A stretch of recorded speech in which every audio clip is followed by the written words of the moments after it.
1 ଏପ୍ରିଲରୁ ସାରା ଦେଶରେ ବାଧ୍ୟତାମୂଳକ ହେବ ଏହି ପେଟ୍ରୋଲ।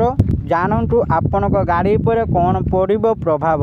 ଆସିଲା କେନ୍ଦ୍ର ସରକାରଙ୍କ ବଡ଼ ନିଷ୍ପତ୍ତି। ଆସନ୍ତୁ ଆଜି ଆମେ ଜାଣିବା ଏହି ଭିଡ଼ିଓ ମାଧ୍ୟମରେ।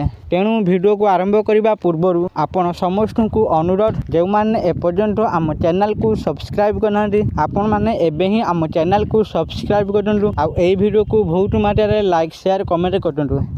ତେବେ ଚାଲନ୍ତୁ ଡେରି ନ କରିକି ଆଜିର ଏହି ଭିଡ଼ିଓଟିକୁ ଆରମ୍ଭ କରିବା।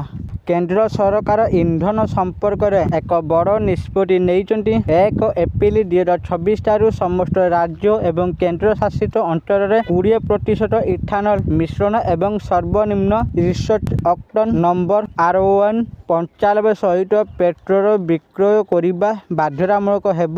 ତେଲ ଆମଦାନୀ ଏବଂ ପ୍ରଦୂଷଣ ହ୍ରାସ କରିବା ପାଇଁ ଏହି ପଦକ୍ଷେପ ନିଆଯାଇଛି। ତଥାପି ଏହି ପରିବର୍ତ୍ତନ ସାଧାରଣ ଗାଡ଼ି ଚାଳକଙ୍କ ଉପରେ ମଧ୍ୟ ସିଧାସଳଖ ପ୍ରଭାବ ପକାଇବ। 95 ଅକ୍ଟାନ୍ ନମ୍ବର R1 ଥିବା ପେଟ୍ରୋଲକୁ ସାଧାରଣତଃ ପ୍ରିମିୟମ୍ କିମ୍ବା ଉଚ୍ଚ ଅକ୍ଟାନ୍ ପେଟ୍ରୋଲ କୁହାଯାଏ। ସାଧାରଣ ପେଟ୍ରୋଲରେ ପ୍ରାୟ 90 ଅକ୍ଟାନ୍ ନମ୍ବର ଥାଏ।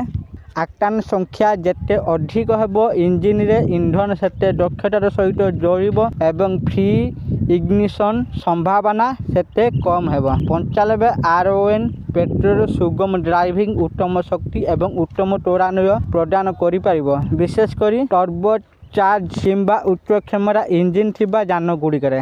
ଫେବୃଆରୀ 17 ତାରିଖରେ ଏକ ବିଜ୍ଞପ୍ତିରେ ପେଟ୍ରୋଲିୟମ ମନ୍ତ୍ରାଳୟ ସ୍ପଷ୍ଟ କରିଛି ଯେ ପେଟ୍ରୋଲିୟମ କମ୍ପାନୀଗୁଡ଼ିକ ଭାରତୀୟ ମାନକ ବ୍ୟୁରୋ ମାନଦଣ୍ଡ ଅନୁଯାୟୀ ସର୍ବନିମ୍ନ 95 R1 ସହିତ 20% ପର୍ଯ୍ୟନ୍ତ ଇଥାନଲ ମିଶ୍ରିତ ପେଟ୍ରୋଲ ବିକ୍ରୟ କରିବେ।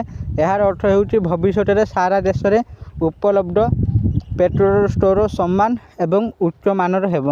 ଆଶା କରୁଛି ଆପଣମାନଙ୍କୁ ଆଜିର ଏହି ଭିଡ଼ିଓଟି ନିଶ୍ଚିତ ଭାବରେ ଭଲ ଲାଗିଥିବ ଆଉ ଆପଣମାନେ ଭିଡ଼ିଓ ଦେଖି ସବୁକିଛି ବୁଝିଯାଇଥିବେ। ଯଦି ଆପଣମାନଙ୍କୁ ଏହି ଭିଡ଼ିଓଟି ଭଲ ଲାଗିଥାଏ ଦୟାକରି ଏହି ଭିଡ଼ିଓକୁ ବହୁତ ମାତ୍ରାରେ ଲାଇକ୍ ସେୟାର କମେଣ୍ଟ କରନ୍ତୁ ଆଉ ଯେଉଁମାନେ ଏପର୍ଯ୍ୟନ୍ତ ଆମ ଚ୍ୟାନେଲକୁ ସବସ୍କ୍ରାଇବ୍ କରିନାହାନ୍ତି ଆପଣମାନଙ୍କୁ ଅନୁରୋଧ, ଆପଣମାନେ ଏବେ ହିଁ ଆମ ଚ୍ୟାନେଲକୁ ସବସ୍କ୍ରାଇବ୍ କରନ୍ତୁ। ଆଜି ପାଇଁ ଏତିକି, ପୁଣି ଦେଖା ହେବ ଆଉ ଏକ ନୂଆ ଭିଡ଼ିଓରେ।